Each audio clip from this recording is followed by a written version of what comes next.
It's all covered in today's China Truths. U.S. President Trump's 145% tariff on China this year dealt a major blow to the Chinese economy.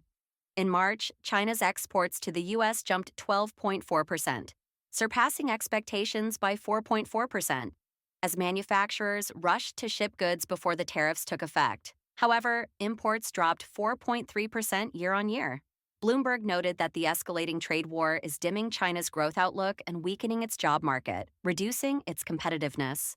Goldman Sachs warned that a full U.S.-China decoupling could cost China 20 million jobs, about 3% of its labor force. China's job market is already under pressure from wage cuts and layoffs, while AI and automation have slowed hiring.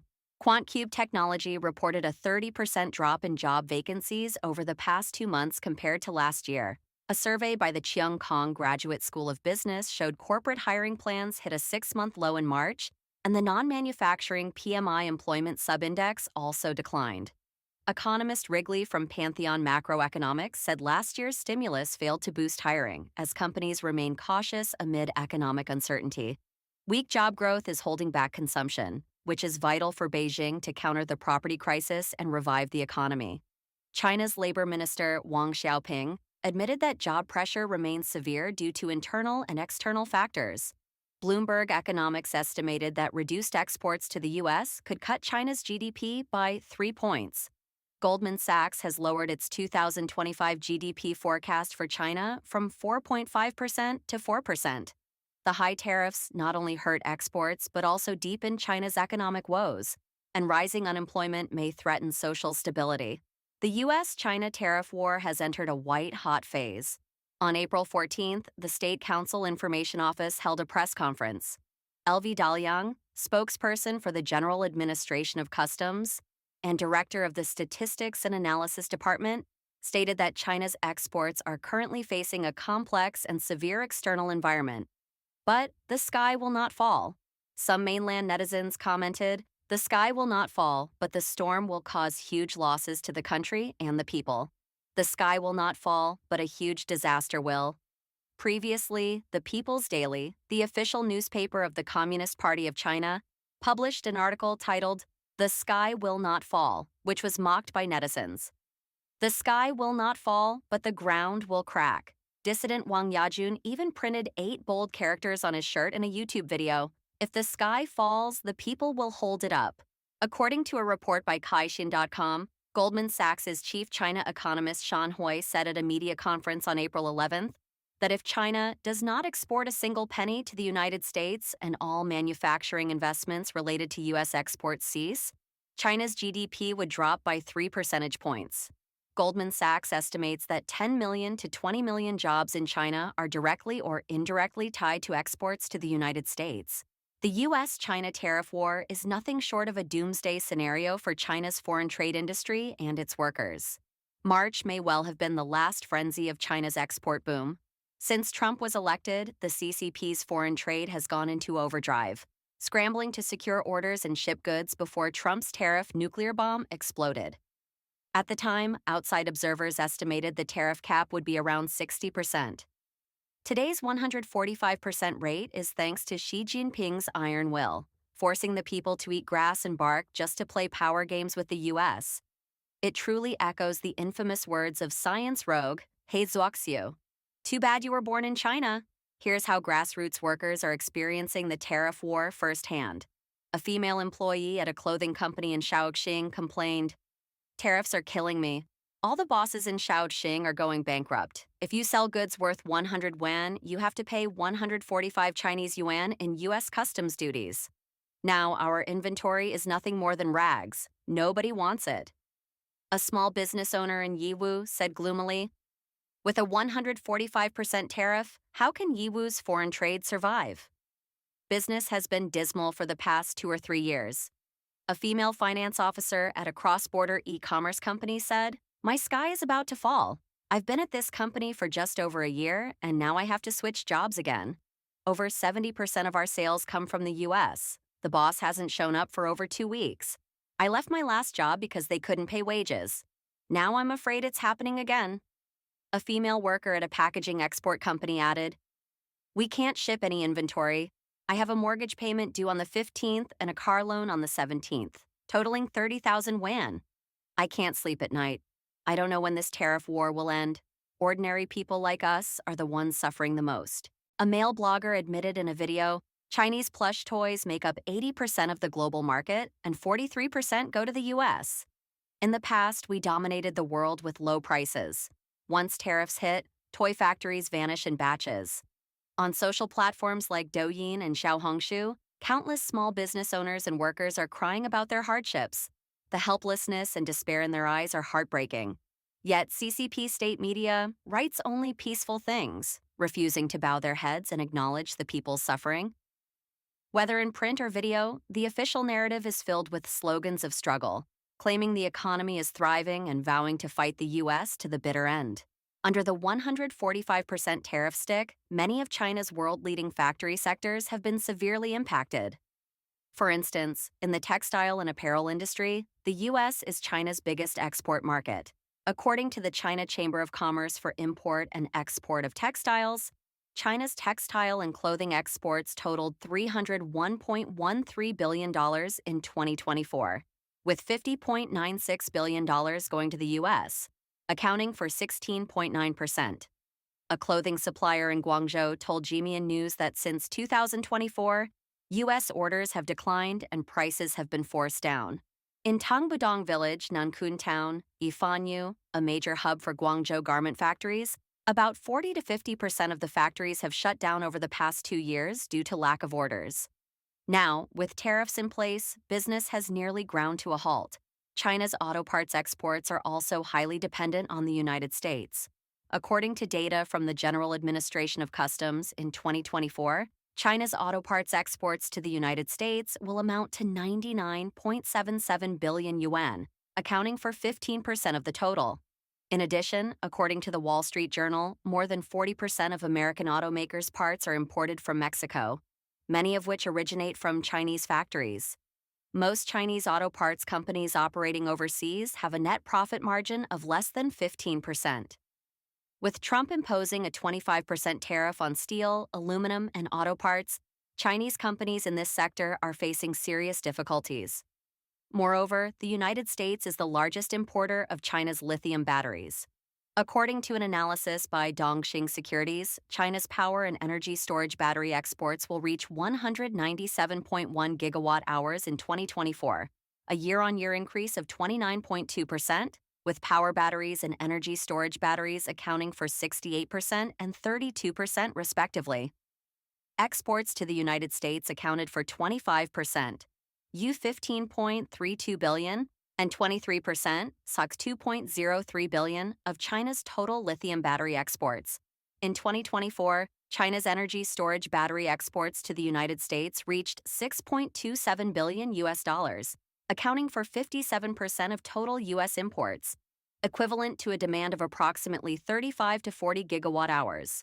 Following the tariff hikes, export duties on Chinese lithium batteries to the U.S. have surged to high levels. Prices for exported batteries are expected to rise sharply, which will likely dampen market demand. Another industry severely impacted by Trump's tariffs is the photovoltaic sector. The United States is the world's second-largest photovoltaic market. According to data from the Solar Energy Industries Association, SEIA, photovoltaic installations in the U.S. are projected to reach about 50 gigawatts DC side in 2024, marking a 21% year-on-year increase. The United States has long imposed trade barriers on Chinese photovoltaic products. Prior to these new tariffs, much of China's photovoltaic production was relocated to Southeast Asian countries. However, in 2024, the U.S. launched anti-dumping and countervailing duty investigations into products from Malaysia, Vietnam, Cambodia, and Thailand, causing many Chinese production lines in those regions to come to a halt. As a result, Chinese photovoltaic production has shifted to countries like Indonesia and Laos, while some companies are exploring the Middle East, building factories in Saudi Arabia, Oman, Turkey, and other nations. With the implementation of Trump's global reciprocal tariffs, it will become increasingly difficult for Chinese photovoltaic companies to escape the trade net. The hardest hit might be cross-border e-commerce platforms like Shein and Temu. On February 4th, after the Trump administration announced the cancellation of the small package exemption policy, Shine's U.S. sales dropped by 16% to 41% over the next 5 days, starting from February 5th.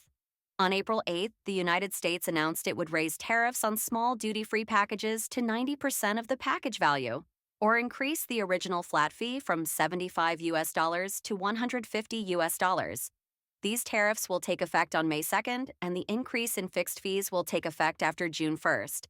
An extinction-level blow to Shein and Temu. The Chinese economy is already in turmoil, and with these tariffs pressing down like a mountain, there is little doubt the CCP economy will plunge into the abyss in 2025. 没人，没人，还是没人。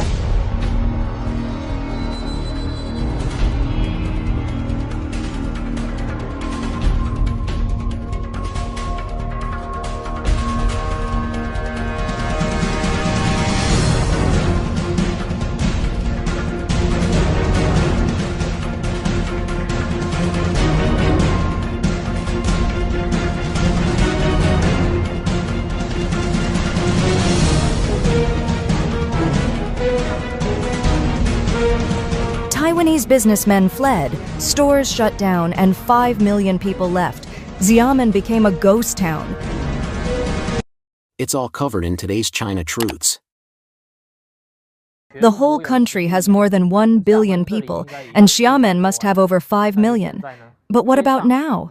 There are hardly any people on the streets, in malls, or in stores. I don't know where everyone has gone.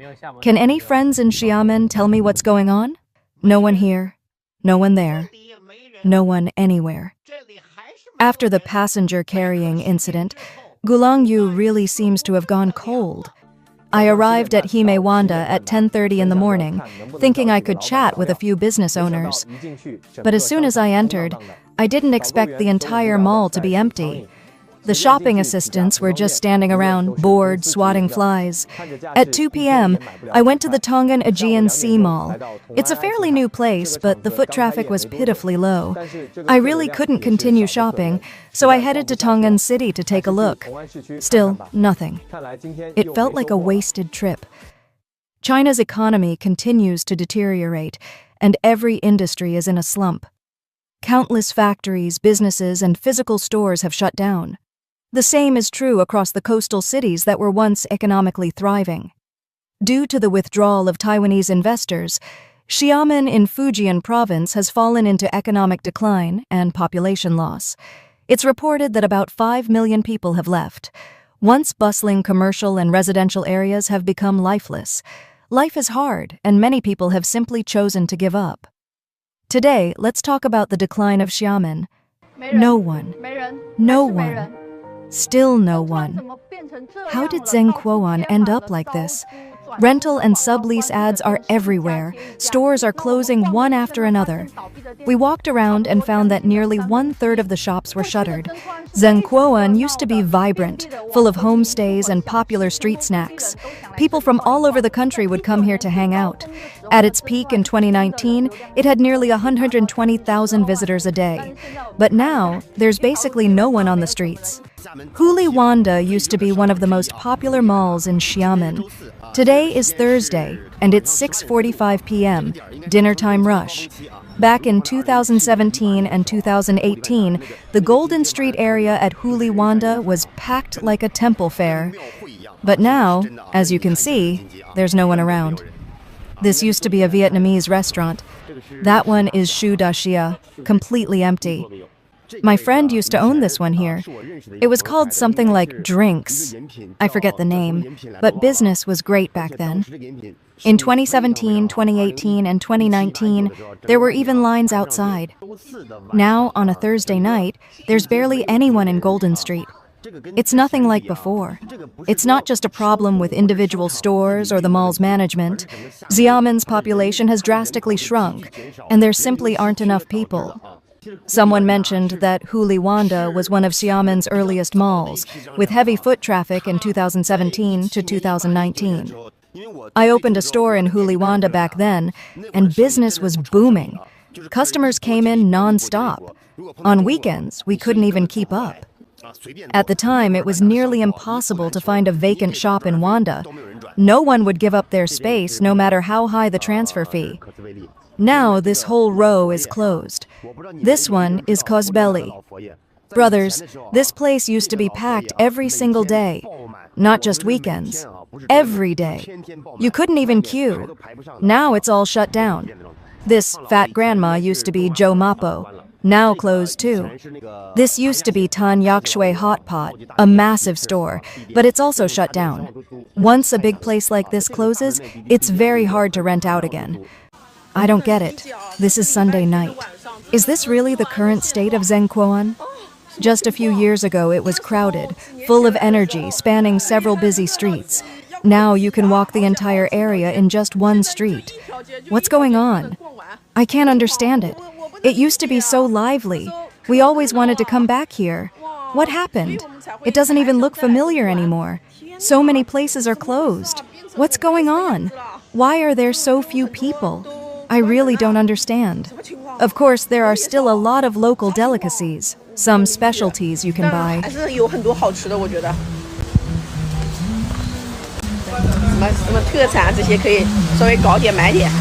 I saw on the internet that many stores in Kaitang Square had closed down.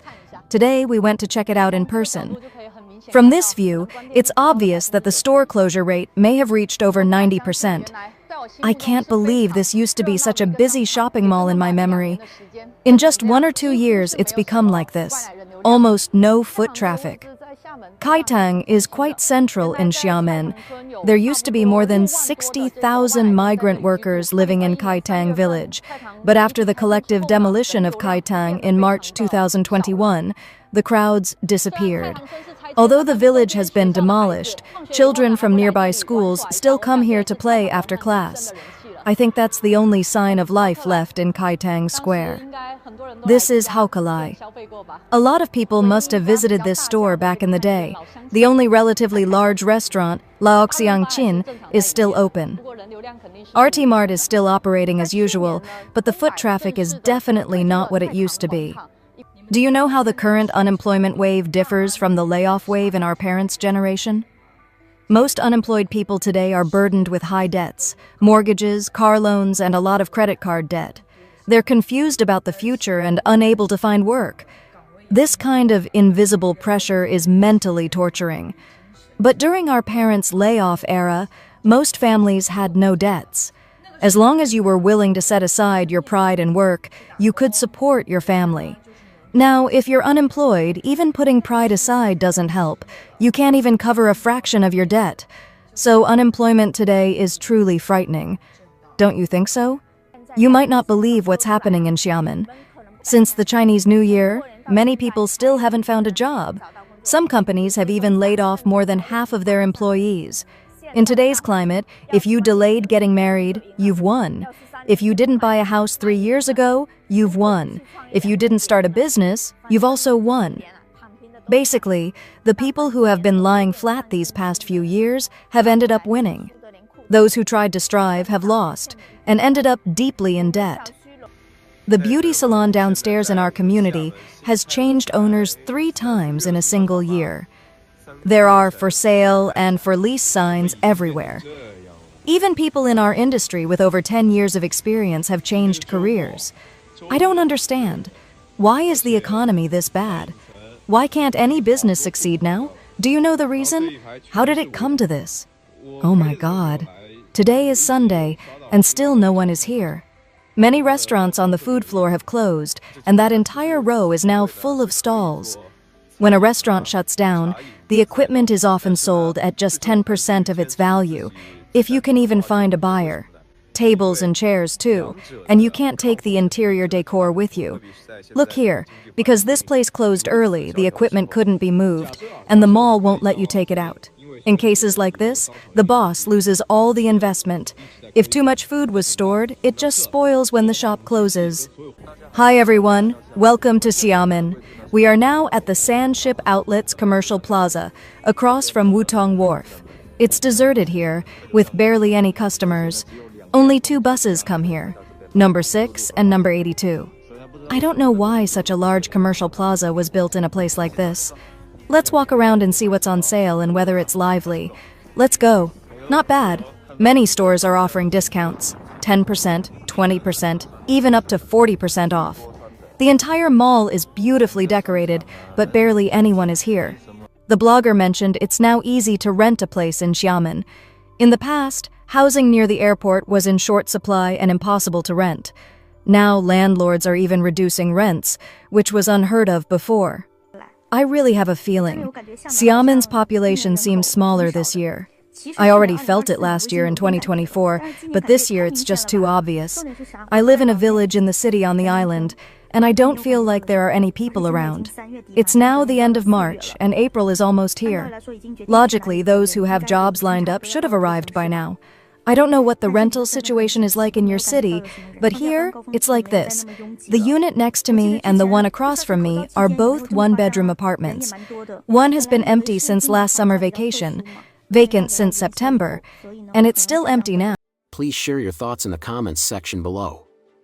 We will keep reporting on the COVID surge in China, so don't forget to subscribe to our channel and turn on the notification bell to get the latest videos. And thank you for tuning in.